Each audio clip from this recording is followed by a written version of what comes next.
Hello everyone, welcome to my YouTube channel chemistry hub by Rahul Mehra. और मैं आज आपसे डिस्कस करूंगा क्यूबिक यूनिट सेल से रिलेटेड कुछ क्वेश्चंस को। ठीक है, तो क्यूबिक यूनिट सेल से रिलेटेड कुछ क्वेश्चंस को हम डिस्कस करने से पहले क्यूबिक यूनिट सेल से रिलेटेड जो टॉपिक्स है वो आपको क्लियर होने चाहिए, जो मैंने लास्ट लेक्चर में आपको बताया था। ठीक है, तो वो टॉपिक्स आपको क्लियर होने चाहिए, क्योंकि बिना कंसेप्ट के आप क्वेश्चंस को नहीं कर सकते हो। ठीक है, तो आपको इस क्यूबिक यूनिट सेल से रिलेटेड आपको टॉपिक्स देखने हैं, तो आपको लास्ट लेक्चर देखना पड़ेगा, और लास्ट लेक्चर देखने के बाद ही आप ये चैप्टर के आगे पढ़ सकते हो या उससे रिलेटेड क्वेश्चंस को आप कर सकते हो। ठीक है, तो देखिएगा, ध्यान से देखिएगा। जो क्यूबिक यूनिट सेल है, मैंने आपको क्या बताया था, फास्ट रिकैप करा देता हूँ। कि जैसे मैंने बताया कि क्यूबिक यूनिट सेल क्या होता है, कि ऐसा यूनिट सेल जिसकी हाइट, लेंथ, विड्थ क्या होती है, इक्वल होती है, और इस हाइट, लेंथ, विड्थ के बीच में जो एंगल होता है वो क्या होता है, 90 डिग्री का होता है। ऐसे यूनिट सेल को क्या बोलते हैं, क्यूबिक यूनिट सेल बोलते हैं। ठीक है, तो ये हमारा क्यूबिक यूनिट सेल हो गया। ठीक है, मैं बात करते हैं इस क्यूबिक यूनिट सेल में एज कॉर्नर की बात करता हूँ, सॉरी किसकी बात करता हूँ, कॉर्नर की। कॉर्नर कितना होता है, 1 2 3 4 5 6 7 8, ये क्या कॉर्नर है। तो क्यूबिक यूनिट सेल में कॉर्नर कितने होते हैं, काउंट करने पे कितने मिलते हैं, आपको 8 मिलते हैं। उसके बाद हम बात करते हैं एज की। इस क्यूबिक यूनिट सेल में एज कितने होते हैं, तो 1 2 3 4 5 6 7 8, ये 8 तो एज हो गए। ठीक है ना, उसका 9 10 11 12, मतलब कितने एज हो गए, 12 एज होते हैं। कितने एज होते हैं काउंट करने में, हमें इस क्यूबिक यूनिट सेल में एज कितने काउंट करने में, 12। ठीक है, उसके बाद हम बात करते हैं फेस सेंटर की। किसकी बात करते हैं, सेंटर की, फेस सेंटर की। देखिए बच्चों, फेस सेंटर मैंने बात करता, देखो किसी भी चीज का सेंटर है वो हमेशा एक ही होता है, सेंटर कभी दो नहीं होते, एक ही सेंटर होता है, याद रखना। फेस बिल्कुल किसी भी चीज का जो मेन सेंटर होता है, ठीक है, वो कितना होता है, एक होता है। अगर इसमें फेस बता दूंगा तो फेस जितने होंगे उतने फेस सेंटर होंगे, उसका सेंटर देखना। ठीक है, तो देखो आपको पता है, मैंने आपको बताया था क्यूब, लास्ट लेक्चर में देखना, क्यूब देखा था मैंने, क्यूबिक यूनिट सेल दिखाई थी। उसके अंदर ऊपर का एक होता है, नीचे का एक होता है, दाएं का एक होता है, बाएं का एक होता है, आगे का एक होता है, पीछे का होता है। इस प्रकार से क्यूबिक यूनिट सेल के अंदर फेस कितने होते हैं, 6 होते हैं। जैसे मैं बताता हूँ, एक ऊपर वाला, एक नीचे वाला, एक दाएं वाला, एक बाएं वाला, एक पीछे और एक आगे, ऐसे 6। तो फेस सेंटर कितने होता है, फेस कितने होता है, 6, तो फेस का सेंटर कितने होंगे, 6। तो 6 फेस सेंटर मैंने आपको बताया। ठीक है, बॉडी कितनी है, बॉडी क्या, पूरी बॉडी क्यूबिक यूनिट सेल की बॉडी कितनी है, एक ही है, तो बॉडी का सेंटर भी क्या होगा, एक ही होगा। तो ये बॉडी का सेंटर है बीचों बीच। तो बॉडी सेंटर कितना होता है, बॉडी सेंटर होता है एक होता है, बॉडी सेंटर कितना होता है, 1 होता है। ये मैंने आपको बता दिया। उसके बाद बताता हूं मैं फेस डायगोनल, बॉडी डायगोनल का। देखो ध्यान से सुनना, जैसे क्यूबिक यूनिट सेल है, सबसे पहले बात करो फेस डायगोनल की। फेस डायगोनल सबको पता है, फेस डायगोनल क्या होता है। देखिए मैं बात करता हूं फेस डायगोनल की। जैसे मान लो एक फेस निकाल लेता हूं, मुझे फेस के डायगोनल की बात करता हूं, तो एक फेस निकाल लेता हूं।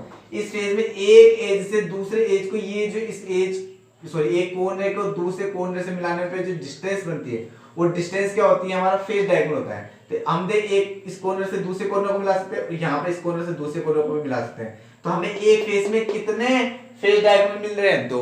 तो टोटल क्यूबिक यूनिट सेल में कितने फेस होते हैं, 6। तो हमें कितने फेस डायगोनल मिल सकते हैं, एक फेस में 2, तो 6 में कितने, 12, सबको पता है।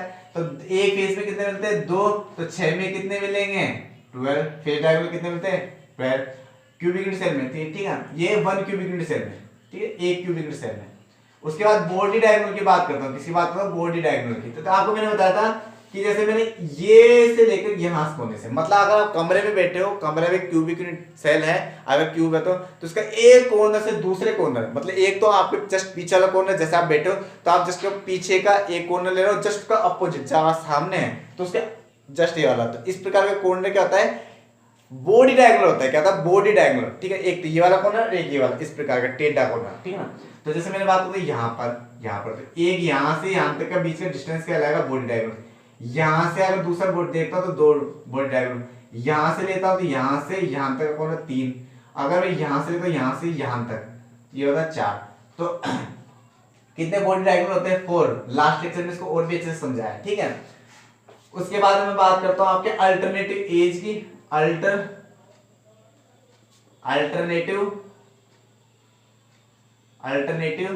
एज की, अल्टरनेटिव कॉर्नर की, अल्टरनेटिव फेस की। देखो बहुत इजी है।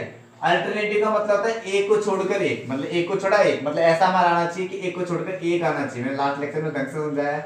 जैसे मान लीजिए इसमें बात करता हूँ, अगर मैं अल्टरनेटिव एज की बात करता हूँ तो कोई भी एज दे लो, दो एज ले लो, उसके जस्ट अपोजिट पे भी ले लो तो वो होंगे अल्टरनेटिव एज। अब देखो यहाँ एक एज है, यहाँ इसका फ्री है, तो अल्टरनेटिव एज है ये छोड़ा फिर ये आया, तो एक छोड़कर एक, तो अल्टरनेटिव एज कितने 4 होते हैं। अल्टरनेटिव कॉर्नर की बात करते हैं तो ये कॉर्नर मैंने ये ले लिया, तो इसका जस्ट अपोजिट वाला जो फेस होता है ना उसका क्रॉस वाला होता है। जैसे मैंने इसका ये वाला लिया ना, तो इसका नीचे वाला तो ये होना चाहिए, इसका क्रॉस ये वाला लेना। अल्टरनेटिव कॉर्नर कितने के 4। अल्टरनेटिव फेस की बात करो तो कोई भी ले लो, ऊपर का, नीचे का, दाएं का, बाएं का, आगे का, पीछे का, कोई भी एक फेस का पेड़ ले लो तो वो हो जाएगा अपना। जैसे ऊपर का ले लेता हूं मैं और एक नीचे का लेता हूं, तो ये फेस अल्टरनेटिव फेस कितने होते हैं 2। ये बात समझ आई, ठीक है ना। तो एक क्यूबिक यूनिट सेल में कॉर्नर 8 होते हैं, एज 12 होते हैं, फेस सेंटर 6 होते हैं, बॉडी सेंटर 1 होता है, फेस डायगोनल 2 × 6 12 होते हैं, बॉडी डायगोनल 4 होते हैं, अल्टरनेटिव एज 4 होते हैं, अल्टरनेटिव कॉर्नर 4 होते हैं, अल्टरनेटिव फेस कितने होते हैं 2 होते हैं। ये तो आपको समझना है। लास्ट लेक्चर में इसको और भी अच्छे से समझाया तो वहां पर भी देख सकते हो। फिर मैंने बात बताया था कि जैसे एक क्यूबिक यूनिट सेल है, क्या है क्यूबिक यूनिट सेल है।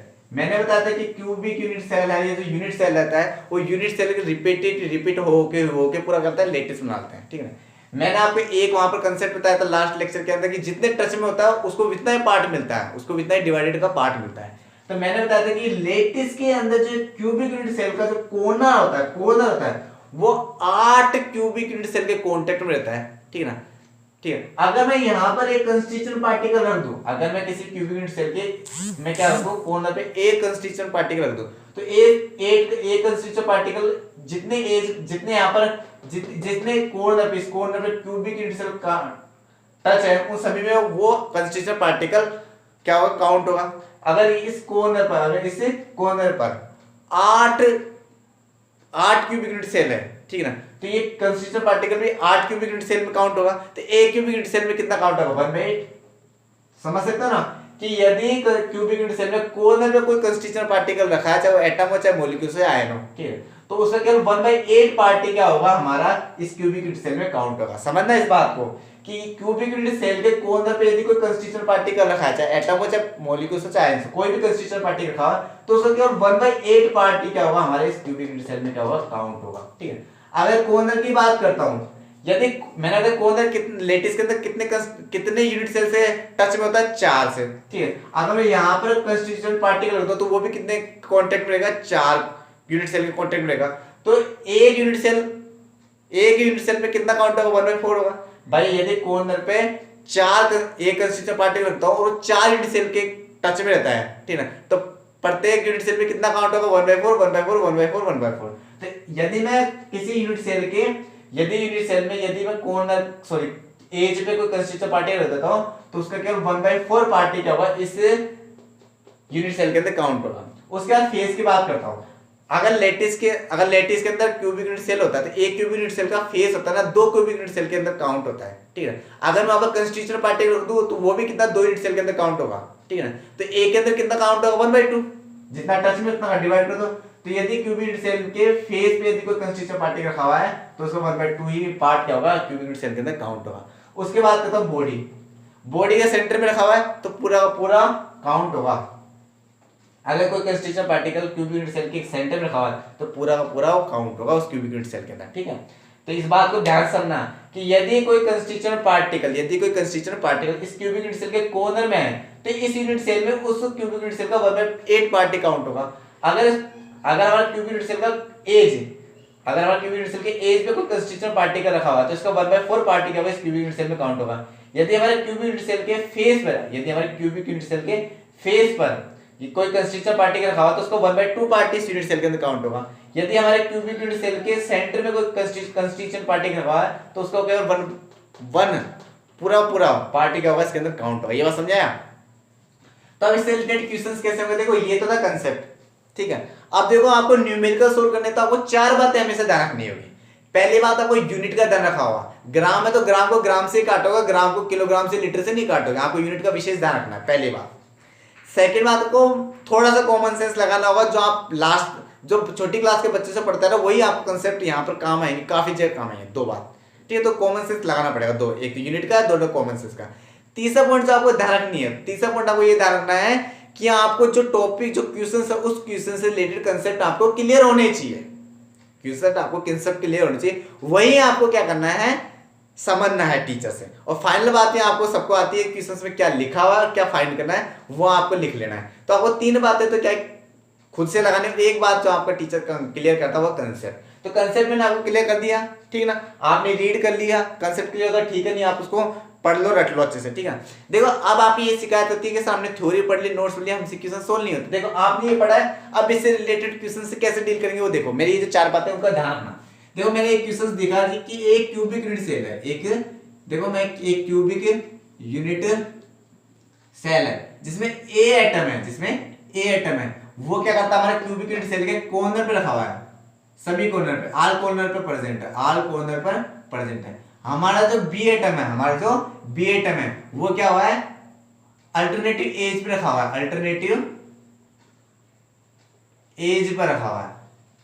अगर हमारे और हमारा जो सी एटम है वो क्या रखा हुआ है, जो फेस है उस फेस में क्या हुआ, दो सभी ऑल फेस में दो फेस को छोड़कर, दो फेस को छोड़कर मतलब माइनस दो फेस को छोड़ करके सभी फेस में हमारा सी एटम रखा हुआ है। तो फाइंड करना, find the formula, find the formula of cubic unit cell, मतलब क्यूबिक यूनिट सेल का फॉर्मूला। पहला क्वेश्चन है find the formula of cubic unit cell, cubic unit cell, cubic unit cell का फॉर्मूला आपको फाइंड करना है। And second है total number of atom. देखो मैंने एक क्वेश्चन लिख दिया है, देखो पहले क्वेश्चन को ध्यान से पढ़ो, क्वेश्चन से क्या क्या दे रखे और क्या क्या आपको फाइंड करना है वो आपको देखना है। तो वो मैंने लिख दिया, ठीक है, वो क्वेश्चन में दिया हुआ। एक क्यूबिक यूनिट सेल है जिसमें ए एटम क्या कॉर्नर पे प्रेजेंट है, सभी कॉर्नर पे, बी एटम है वो अल्टरनेटिव एज पे प्रेजेंट है, जबकि सी है वो किस पे प्रेजेंट है, फेस पे प्रेजेंट है, लेकिन सभी फेस में नहीं है, दो फेस पे नहीं है, बाकी सब फेस पे है, ठीक है, ये बात समझ आएगा। मतलब आपको क्वेश्चन निकालना है find the formula of cubic unit cell और टोटल नंबर ऑफ एटम, ठीक है, ध्यान समझना। आप इसको डील कैसे करोगे, देखो आपको ये कंसेप्ट है ना, ये जो कंसेप्ट वो कंसेप्ट को ध्यान रखना, माइंड रखना है। देखो आपका ए है, क्या है, ए है, बी है और सी एटम है, 3 एटम दे रखे क्यूबिक यूनिट सेल के अंदर। अभी जो ए एटम है, ये एटम क्या है, ऑल कॉर्नर पे प्रेजेंट है। ए एटम के देख इस कॉर्नर पे प्रेजेंट है क्यूबिक यूनिट सेल, मान लो मैंने क्यूबिक यूनिट सेल ये बना दिया,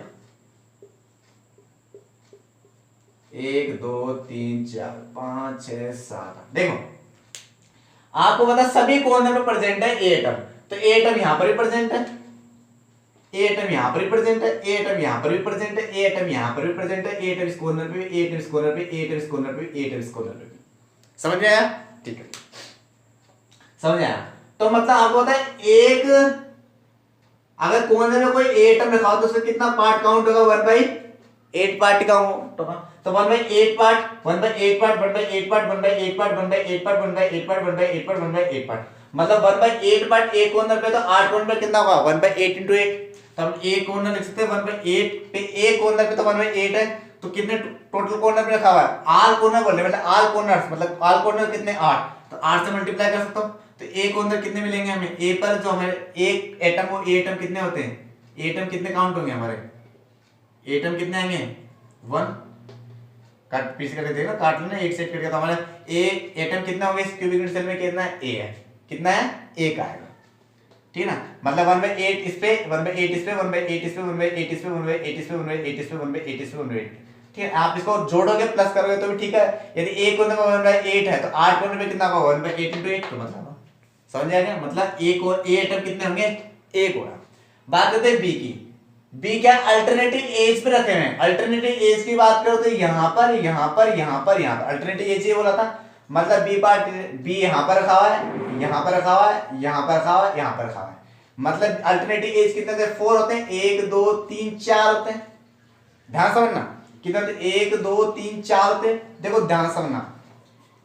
तो अल्टरनेटिव एज की बात करने, एज पर, एज पे कोई कंस्टिट्यूएंट पार्टी का रखा हुआ, मतलब मैंने बोला एज पे कोई कंस्टिट्यूएंट पार्टी का रखा हुआ तो उसका कितना पार्ट काउंट होता है, 1/4, तो 1/4 1/4 1/4 1/4, तो 4 हो गए ना, तो 1/4 plus 1/4 plus 1/4 plus 1/4, 1/4 plus 1/4 plus 1/4 plus 1/4, तो मैं ऐसे लिख सकता हूँ, एक पे प्लस 1/4 है तो 4 पे कितना 1/4 × 1/4, इसको मैं ऐसे लिख सकता हूँ, ऐसे लिख सकता हूँ 1/4 × 4, ऐसे लिख सकता हूँ, ठीक है, कॉमन सेंस है ये तो, ठीक है ना। तो कितना बी कितना आएगा, बी एटम कितना है 1। अगला सी की बात करते हैं, सी का रखा हुआ फेस पे रखा हुआ है, लेकिन दो फेस पे नहीं रखे हुए, फेस टोटल कितने होते हैं? 6। कितने फेस होते हैं? 6। 1 2 3 4 5 6। कितने फेस होते हैं? 6 फेस। लेकिन दो फेस पे नहीं रखा हुआ। एक फेस पे कितना काउंट होता है? एक फेस पे जैसे मान लो मैं दूसरा नया बना लेता हूं, दूसरा बनाता हूं। जैसे ये क्यूबिक यूनिट सेल है, इस क्यूबिक यूनिट सेल में कितने फेस है? 6 फेस पे रखा हुआ है हमारा, 6 फेस सेंटर पे रखा हुआ है, ठीक है ना। लेकिन 6 फेस सेंटर पे फेस पे रखा हुआ है सी एटम, लेकिन 2 पे नहीं रखा हुआ। मतलब कितने पे रखा हुआ है? 1 2 3 4 5 6 फेस होते हैं, 2 पे नहीं रखा हुआ, मतलब आगे पीछे भी रखा हुआ, मतलब 4 फेस पे रखा हुआ, कोई से भी 4 फेस पे रखा हुआ है, ठीक है। एक फेस का कितना क्यूबिक यूनिट सेल काउंट होता है? 1/2।